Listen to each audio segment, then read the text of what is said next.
Hello friends, welcome back to my channel. So guys, आज मैं आपको बताऊंगी कि बीएचयू नर्सिंग ऑफिसर्स में बहुत सारे बच्चों के डाउट थे, बहुत सारे बच्चों को डाउट आ रहे हैं। तो मेरे को लगा कि मुझे एक वीडियो बनानी चाहिए सो दैट कि जितने भी डाउट्स हैं वो सारे डाउट्स क्लियर हो जाए। तो वीडियो को एंड तक देखना, लाइक शेयर सब्सक्राइब करना मत भूलना।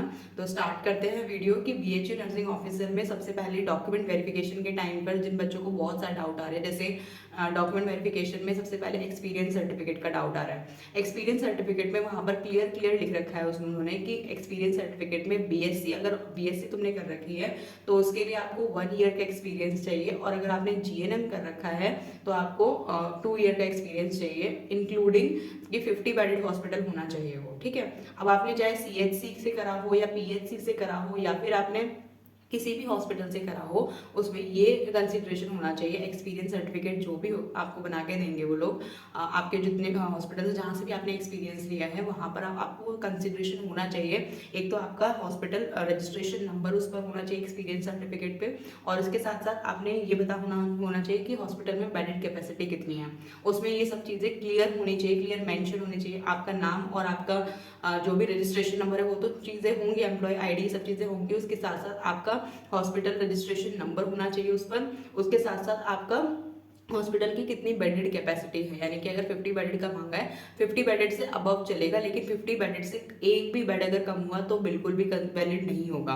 बीएचयू सीधा मना कर देगा। इसलिए ये चीज़ें आपकी पूरी फोर श्योर होनी चाहिए। जो आप डॉक्यूमेंट्स लेके जा रहे हैं तो उसमें ये सब चीज़ें कंप्लीट होनी चाहिए कि आपके 50 बेडेड मांगे तो 50 बेडेड ही होने चाहिए। एक साल में एक दिन का भी कम नहीं होना, एक दिन भी कम नहीं होने चाहिए। ये चीज़ें आप ध्यान में रखना है। अगर आपको 1 ईयर का एक्सपीरियंस चाहिए, बीएससी नर्सिंग वाले स्टूडेंट्स जो भी हैं, एस्पिरेंट्स जो भी है, फ्यूचर नर्सिंग ऑफिसर्स जो भी है, तो उसमें ये ध्यान में रखना है कि बीएचयू में ये मांगा है कि बीएससी जिसने भी की है उसमें 1 ईयर का एक्सपीरियंस मांगा है। 1 ईयर में एक भी दिन, एक भी महीना, एक भी मंथ बिल्कुल भी कम नहीं होना चाहिए। और उसके साथ साथ 50 बेडेड हॉस्पिटल अगर बोला है तो 50 बेडेड हॉस्पिटल होना चाहिए। उससे ज़्यादा हो सकता है लेकिन उससे कम बिल्कुल भी नहीं, वो कंसिडर नहीं करेंगे। आप सीधा बाहर हो जाओगे डॉक्यूमेंट वेरिफिकेशन से। इसलिए पहले ही अपने डॉक्यूमेंट इस तरीके से प्रिपेयर करके लेके जाना।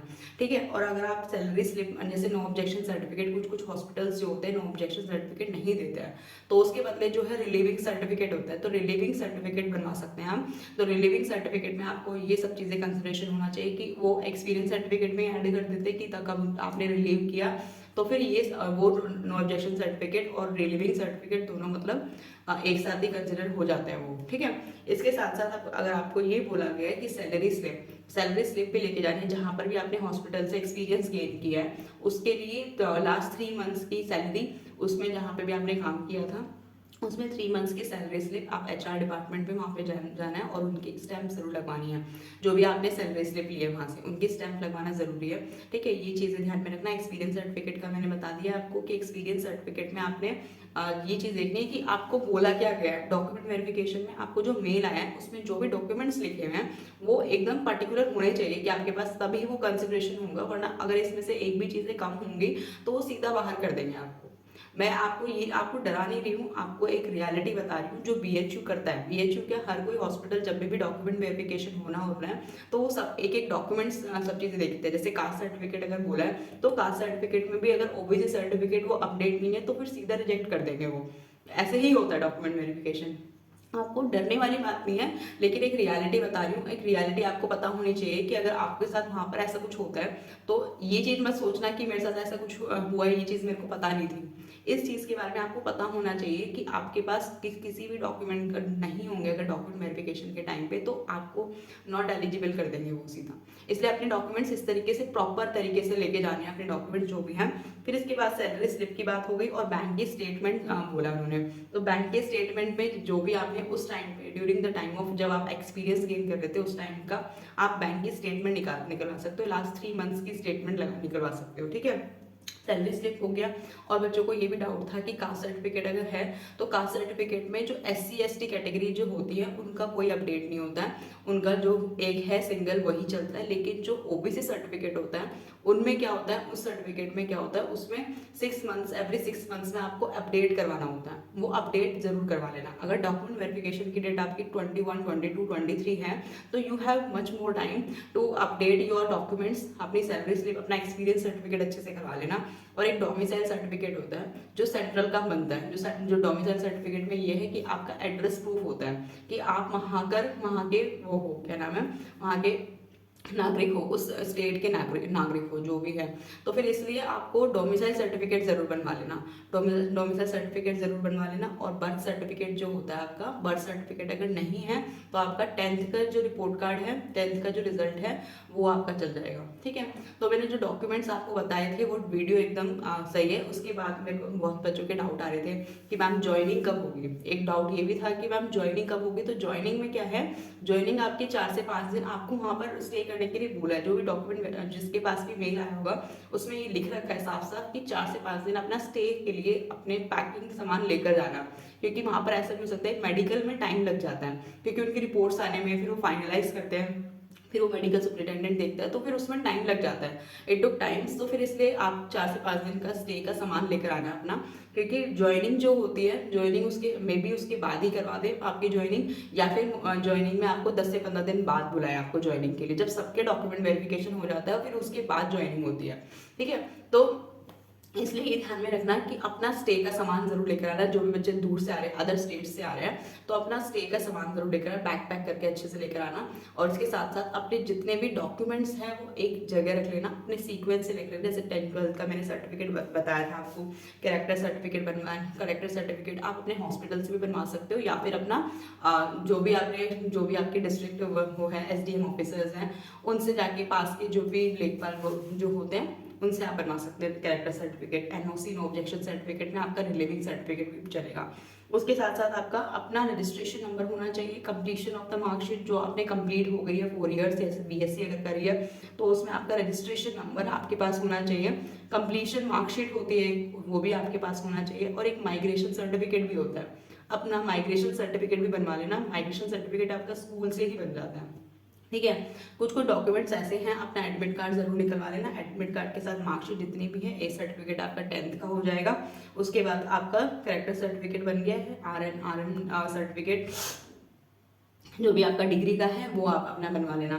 तो मैं ये कहना चाहूँगी कि अपने जो डॉक्यूमेंट्स की जो फोटोकॉपी भी साथ में रख लेना, फोटोकॉपी अलग से रख लेना। 3 सेट होने चाहिए फोटोकॉपी के, और फोटोग्राफ्स पहले खिंचवा लेना। फोटोग्राफ्स एटलीस्ट 10 फोटोग्राफ्स जरूर लेके जाना, ठीक है। वहाँ पर ना बहुत सारी फोटोग्राफ्स चाहिए होती है, कभी किसी कोई फॉर्म भरना है, कभी कोई सा फॉर्म भरना, तो फिर अपनी फोटोग्राफ्स पहले लेके जाना, क्योंकि वहाँ पर फैसिलिटीज अवेलेबिलिटी होगी तो, लेकिन बहुत दूर दूर है तो आपको जाने में आपको सारा टाइम उसमें निकल जाएगा। इससे बेटर ये है अपने जो भी स्टार्टिंग में, क्योंकि हमें पता नहीं रहता क्या चीज़ कहाँ पर है, तो आपको सही गाइडेंस मिले सो दैट कि आप सारी चीज़ अपने प्रिपेयर करके लेके जाए घर से, क्योंकि घर पे अवेलेबिलिटी है। अभी आप घर पे हो, सब चीज़ डॉक्यूमेंट्स अपने रेडी कर लो, 3 से 4 सेट अपने कॉपी के बनवा लो, फोटो कॉपी करवा लो, और जो ओरिजिनल डॉक्यूमेंट्स के एक अलग जगह रखवा लो। एक्सपीरियंस सर्टिफिकेट अगर आपको बनवाना है तो जाके अपने हॉस्पिटल जाओ, अपना एक्सपीरियंस सर्टिफिकेट बनवाओ। ये भी जितने भी 21 तारीख तक अपने 21 या 22 तारीख तक जिनका भी जो डेट्स दे रखी है डॉक्यूमेंट वेरिफिकेशन की, इसलिए जो भी डॉक्यूमेंट्स है ना, मतलब सारे होने चाहिए आपके पास, ऐसा नहीं हो कुछ भी चीज़ रह जाए। मैं इसलिए वीडियो अपलोड कर रही हूँ कि आपकी कोई भी जो डाउट्स है वो रहे ना, और जो भी आपकी सक्सेसफुल ज्वाइनिंग हो जाए। आपके ज्वाइनिंग तक हम साथ देने वाले हैं, तो इसलिए बी रेडी, बी प्रिपेयर। जो भी डाउट होगा आप डाउट कमेंट सेक्शन में डाल सकते हैं अगर कोई भी डाउट है। वैसे वीडियो को लाइक शेयर सब्सक्राइब।